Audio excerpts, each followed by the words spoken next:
All right, so I have a friend here. I won't say his name, but we need to. Something is happening, and it's not my story, so I'll do what I need to do and let him speak.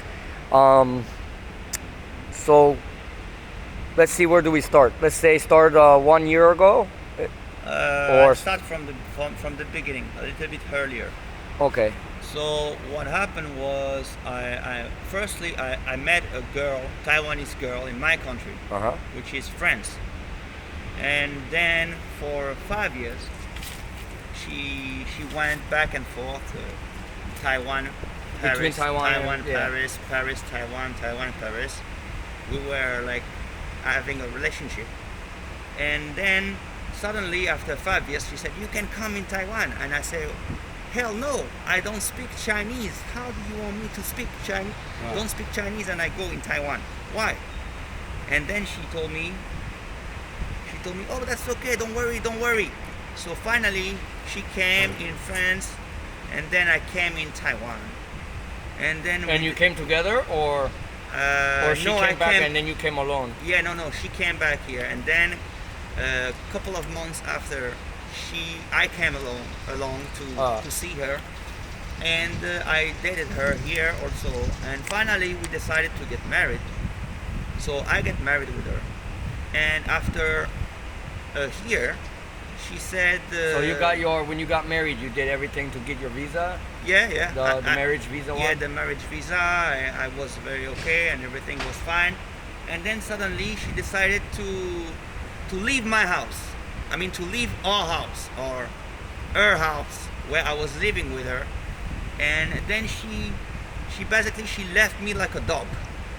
And live where? Her mother, or No, go back to her family? or I have no idea where. just disappeared? She disappeared, and I said maybe she's gonna come back in 1 week or maybe 2 weeks, because usually that's what they do. They disappear and they come back. And then she never came back for 3 years. She left me alone in a country where I don't speak Chinese, to handle myself alone.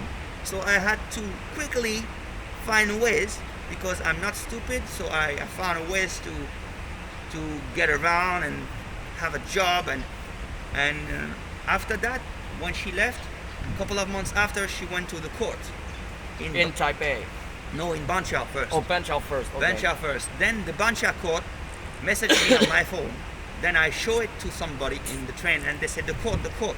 So I said, what court? Because I have no problem anywhere.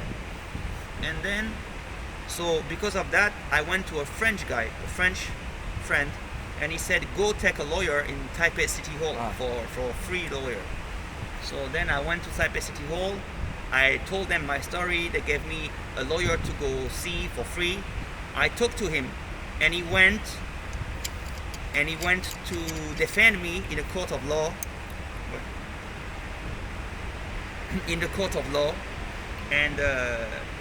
And so then at that point, I won. Wow. I won the case. So means not divorced. Yeah, means not divorced, because she lied to the judge. Because she is a liar. After that, she was pissed off. She started to betray me, get out of Taiwan, I will tell the immigration. I have all my messages from that. And then when she did that, I called my lawyer. My lawyer said, don't answer that. Just leave her, and we'll see if she appeals. But she did not appeal.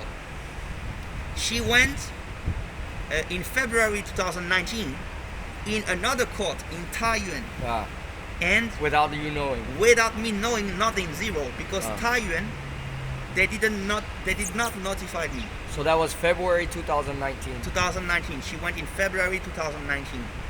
So what happened was, in February 2019, she went to Taiwan judge court for family matters, divorce. And forged your signature. She asked for divorce. And then what they did, the Taiwan court, they sent me a letter, but they didn't know that I changed the address, because so it's sent to the old address. They sent it to the old address, and she was surprised that I moved. But if you see, if I show you the picture, even you will move. Even a dog will move, because it was not So dirty house. I had gizmos over my belly, bleeding. I was bleeding. I had disease, you know. And changed the address, then your health was becoming better? Yeah, then I called my mom. I said, I cannot live in that crap. Wow. Mom, help me. So then my mom sent me a deposit to change an address, and and finally I changed, but I didn't know that, because in my country it's different. You can just move. Hey, You don't need to register.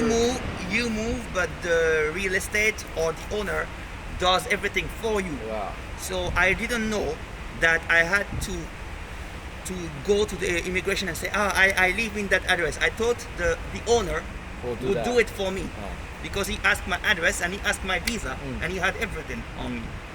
So, but he didn't do anything. So then, for here, I didn't know I was already divorced. So from to February 2019 until this year? Until January 2020, Until January. I was not aware of my divorce. 11 months.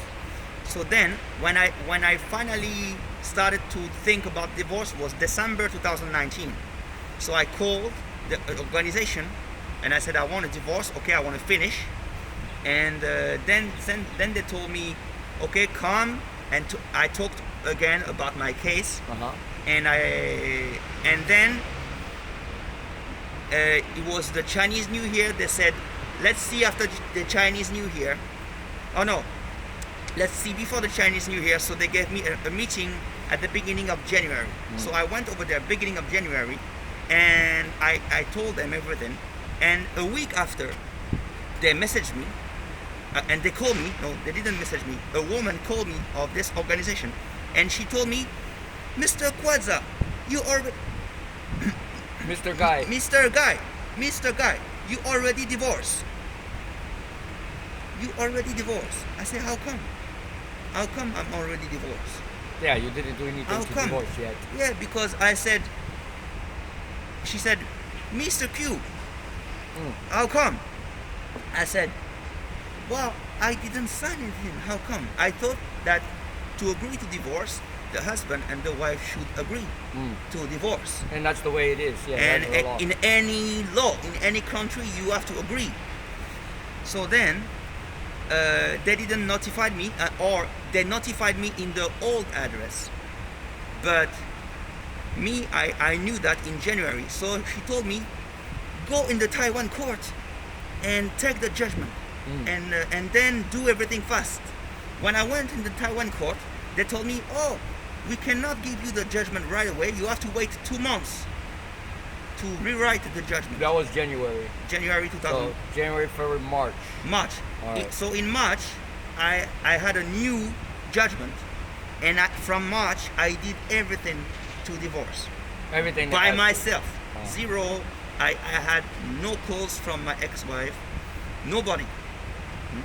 So I did everything, and then after I was divorced, I said, okay, I'm gonna try to find a work. So I'm gonna try to find a work. I called some people for work, because I worked for them before. They told me, yeah, we're gonna make you work permit. Okay, but you need to wait. They gave me a contract. I signed the contract. I give them back the contract. Now I wait for the work permit. But because I was like short in the time, I went in the immigration. I gave them everything. They didn't even look. They looked at the contract and everything, and they said in 5 minutes they say, They talked to my. They also, I called my boss. They talked to my boss. Then I said to them, I have an old ARC, and this old ARC was the marriage one. And I said to them, but I'm divorced. Wow. And then they said, oh, you're divorced? So then they sent me to another woman that sent me to another building. And in the building, they asked me for 4 hours, why you divorced? What's your wife's name? When she was born? Does she have brother, sister? What's her parents' address? But me, I have a very good memory. very, very good memory. So I remember all the questions. So I answer all the questions and I give them why. What happened? And after that, what happened was they gave me a paper. They gave me a paper of deportation. Deportation, yeah. Deportation, say, sign here, now. And this was when? This was the March 30. March 13. Okay. March 30, they gave me a paper of deportation. But before that, they said, oh, when did you leave Taiwan for the last time? I said, in 2016, I don't remember exactly the date. And they said, let me see your passport. So I give them the passport and they said, okay, give me the passport. I gave my passport to them and they said, okay, now we keep the passport. Sign that paper and then what if in order for you to get back your passport, take a ticket and go out. So that's what I did. And they refused to give your passport back, and also you had to pay some money. Yeah, they refused to get my passport back until I showed them the ticket, and I had to pay the fine of 2,000. Which is lucky because can be up to 10,000. Yeah, 10,000 because of COVID-19. Yeah, it's only 2,000. But they took the judgment from 2019 up to now, instead of me saying I signed the paper in January 2020, because in the immigration they showed me a facsimile of her, and they said you signed last year. I said I didn't sign anything last year. So she forged your signature, or somebody yeah, forged somebody, your signature. maybe not her, maybe somebody else. Maybe I have no idea who, but not you. Probably sure it's not me. Sure it's not me. Me, I didn't sign until January, and now they said you are an outlaw for like more than a year, so you need to go out and you pay the fine. You show me the ticket, I give you back the passport, which I did. So I just gave them 2,000. They gave me back my passport because I showed them the ticket, and now I am divorced. Okay, so you paid $2,000. You also had to buy an airplane ticket, even though the media was saying that the fine will be 2,000 only, and they will extend your visa for emergency because COVID. But they did not extend your visa. No, they extend my visa in order for me to receive like the end of my divorce paper. And basically the extension was like you have to take a ticket. Otherwise, if you extend, if I stay here on May 1st, they will come and I will go to jail. Probably arrest you. Yeah. So now you have to leave here, and you're going back to. I go back to my country. Yeah. Which you don't even know is safe, because you'll have to be on an airplane with other people. Everybody in the world is shut down. Everybody is infected. Everybody is shut down. I have no house in my country. I will go to my brother's house. I have not. Oh shit. I have nowhere to go. So I called my brother. He's gonna give me a place to stay for a couple of months. And try to work your things. Yeah, try to work my things, but I have nowhere. I'm like homeless now. I have nothing. Zero. Do you feel that you were treated satisfactory, or do you feel that where in this country? Yeah, in Taiwan here. For 5 years? Okay, let's start for 5 years. For 5 years first, and then recently. No. What? Taiwanese. If you don't work with them, they are nice. But if you work with them, they are bullshit. They are fake. They are fake people. And I don't care if everybody says they are nice. They are not nice. And it's not easy in Taiwan. But more easy than in China. It's though. more easy than in China, but it's not easy. It's not an easy country. You don't have to say to a young guy coming here to study or to work, yeah, it's easy, come here, you will find work easily. No, it's not true. You have to tell the truth. You have to fight. And I'm a warrior. I fought for 5 years, tried to get away from this mess. And try to survive. And now I have just my bags and my backpack, and I will go home. And a ticket to get out of the country. Yeah. And I'm not and I don't have any band. I'm not even banned. I can come back here. So, okay, so you can leave and you can come back, but you have to have a visa. I can come back here, but I have to have a visa.